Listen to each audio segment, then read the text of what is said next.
अस्सलामुअलैकुम नाज़रीन, आप देख रहे हैं पीसी वर्ल्ड न्यूज़। मैं हूँ रिदा सिंधु। फैसलाबाद के इलाके हाउसंग कॉलोनी समुंदरी में कार सवार 5 डाकू दिन दहाड़े प्रोफेसर के घर से लाखों रुपए के जेवरात, नकदी और मोबाइल फोन्स लूट कर फरार। हमारे divisional bureau chief Rana Faisal की तफसीलात के मुताबिक दोपहर 2 बजे कार सवार 5 डाकू हाउसिंग कॉलोनी में गवर्नमेंट कॉलेज समुंदरी के प्रोफेसर अजमल के घर पहुंचे।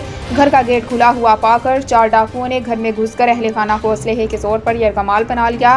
मुलजिमान ने हवाई फायरिंग भी की और लाखों रुपए मालियत के 8 तोले के तलाई जेवरात, नकदी और मोबाइल फोन्स छीन लिए। इसी दौरान प्रोफेसर अजमल घर वापस आए तो डाकुओं ने उन्हें भी कमरे में बंद कर दिया और फरार हो गए। सीसीटीवी फुटेज में उनके चेहरे वाज़ेह तौर पर देखे जा सकते हैं। मुतासरा प्रोफेसर अजमल का कहना है चंद दिनों के बाद उनकी बेटी की शादी थी और डाकू उसके जेवरात भी लूट कर ले गए हैं। थाना सिटी में प्रोफेसर अजमल की मुद्दत में मुकदमा दर्ज कर लिया गया।